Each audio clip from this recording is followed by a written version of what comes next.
Policarpio po, tiga Dimasalang, Santa Cruz, Manila. Nagtatrabaho po ako sa National Tobacco. Sobrang blessed po. Di expect po yung matatanggap. Kala ko ano lang yung ibibigay niya po. Pero hanggang ngayon, hindi ko alam kung paano. Yung sobrang saya po kasi hindi ko akalain na pangarap ko lang dati. Ngayon meron. Sobrang laking tulong umpisa po ng panibagong buhay ulit. Kasi maraming trial from the start po. Ex-OFW po ako kaya yun po, hindi ko alam. Pero ito yung start ko ulit ng panibago. Tsaka yung pangarap ng nanay ko na tupad. Mahirap po kasi broken family, separated po lahat, independent. Lahat po ng trial, kung tutusin po, yung pagiging ex-OFW ko, ako po yung nakasama sa death row before.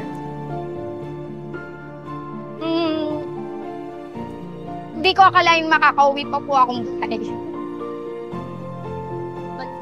Riyadh po. Kaya yung mga bash po na until now meron pa naman, tsaka yung mga judge, di po kasi maiiwasan.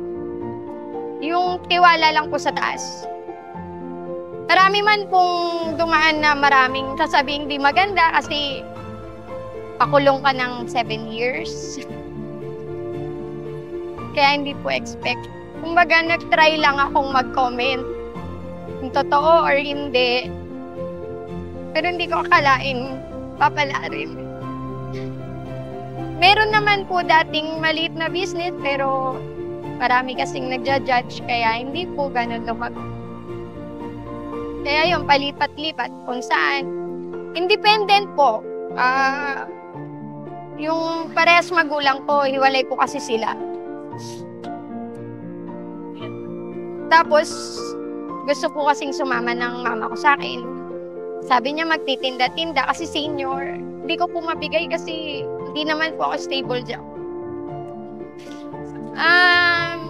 Marami naman pong tumulong, di naman po nagpabaya yung gobyerno.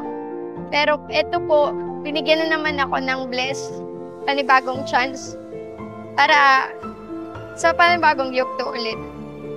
Kaya thank you. Hindi ko po talaga akalain to. Kaya hindi ko alam kung paano magpasalamat. Kulang pa or hindi pa sapat yung thank you lang sa mga natanggap ko ngayon or mararanasan ko pa. Kayo pong mga nanonood, gaya ko na isang manonood lang. Hindi ko akalain tong comment na to, totoo pala. Kumbaga, na-scam na rin naman. Kaya hindi po, tiwala lang, hindi naman pala lahat is-scam. Tiwala lang, meron at merong darating sa'yo. Kung para sa'yo, para sa'yo. Huwag ka lang mawala ng pag-asa.